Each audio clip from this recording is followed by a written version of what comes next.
చలో let's taste the chai. Cheers. Hello దోస్తులు, first అయితే బ్యాక్గ్రౌండ్ ని, నా ఫేస్ ని, నా అవుట్ఫిట్ ని కంప్లీట్ ఇగ్నోర్ చేయండి. హ్యాపీ సండే అందరికి. సండే కదా, మంచిగా మటన్ కూరతో తిన్నా, 3 గంటలు అన్నా, లేచినా, ఇప్పుడు చాయ్ తాగుదామని ఇప్పుడు ప్రెసెంట్ సెటప్ చేసుకుని ఇగ్నోర్ చేయమన్నా కానీ వీడియో ముందుకు వచ్చి వీడియో చేయాల్సిన అవసరం ఏమున్నది? ఇదేం పెద్ద పొలిటికల్ డిబేట్ కాదు. మీకు చూడాలనిపిస్తే చూడరు, లేకపోతే లేదు. ఇంత పెద్ద మాట అన్నాడు సరాడు. నార్మల్ గా బ్యాక్గ్రౌండ్ షూట్ చేసుకుంటా వాయిస్ ఓవర్ ఇచ్చిన దానికి వ్యూస్ ఎక్కువ పోతాను. ఇప్పుడే కదా నా కుకింగ్ వీడియోస్ పెట్టి బ్యాక్గ్రౌండ్ మ్యూజిక్ పెట్టిన అనుకో, అసలు అది వ్యూస్ పోతలేదు. సో ఏమో నాకు ఎక్కడ ఫాల్ట్ అన్నది అర్థం కావట్లేదు. సో అందుకోసమే ఈ చిన్న ప్రయత్నం. సో అది ముచ్చట.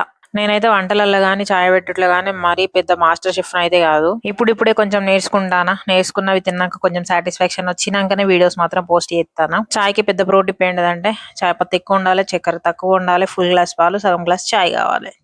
అంతగా మరగబెడితే సూపర్ ఉంటుంది చాయ్.